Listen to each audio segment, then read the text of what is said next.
La détoxification comporte plusieurs volets. Elle comporte un volet au niveau de la cellule hépatique elle-même, où on va voir une transformation de molécules liposolubles en molécules hydrosolubles qui sont le seul moyen pour l'organisme d'éliminer un certain nombre de molécules, que ce soit des molécules sécrétées par l'organisme lui-même, en particulier un certain nombre d'hormones, des stéroïdes, qu'ils soient d'origine surrénalienne ou d'origine génitale, mais aussi l'élimination de substances exogènes pouvant être toxiques pour l'organisme.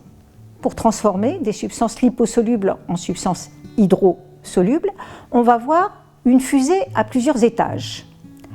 La première fusée, la première étape, c'est une hydroxylation qui va se faire par des enzymes appelées cytochromes. On voit de temps en temps noté cytochrome avec un certain nombre de chiffres, 1, A2, 2, C3, etc.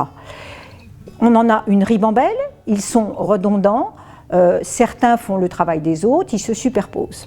On a rarement des problèmes de cytochrome. Par contre, la deuxième étape, qui est une conjugaison, une glucoconjugaison, voire une méthylation, voire une sulfoconjugaison, pose un problème puisque un tiers environ de nos patients sont déficitaires en glucuroconjugaison. C'est-à-dire qu'ils vont commencer la détoxification et ils vont l'arrêter en cours de route et ils sont dans l'incapacité d'éliminer un certain nombre de substances.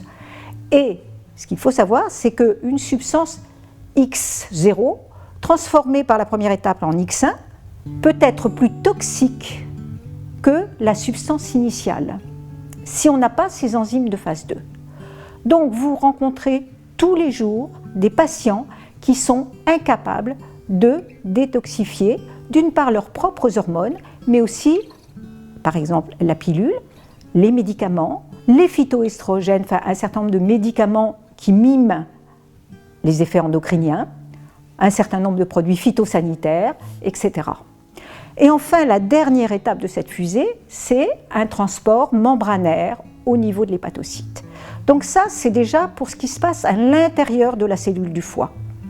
Ensuite, nous allons avoir une deuxième étape qui est ce qu'on appelle et ce qu'on retrouve dans les termes des livres de phytothérapie, le terme de cholérèse et le terme de cholagogue. Qu'est-ce que ça veut dire ? Eh bien, la cholérèse, ça consiste à fabriquer de la bile qui va transporter ces substances qui ont été transformées dans la bile, sortir de la cellule hépatique, et l'effet cholagogue, c'est la chasse biliaire, c'est la contraction de la vésicule biliaire qui va permettre d'excréter en fait la bile et ce qu'elle transporte dans l'intestin, permettant ainsi l'élimination définitive.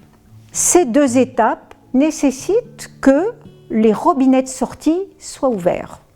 C'est-à-dire que si vous avez une cholérèse qui fonctionne bien, un effet cholagogue, la vésicule se contracte bien, mais le robinet de sortie qu'on appelle le sphincter d'Oddi est fermé, dans ces cas-là, vous allez avoir une stase de la bile, plus ou moins importante, ça va favoriser une bile épaisse aussi, et ça va favoriser éventuellement à long terme des calculs, des dysfonctionnements et une mauvaise digestion, une mauvaise élimination d'un certain nombre de produits.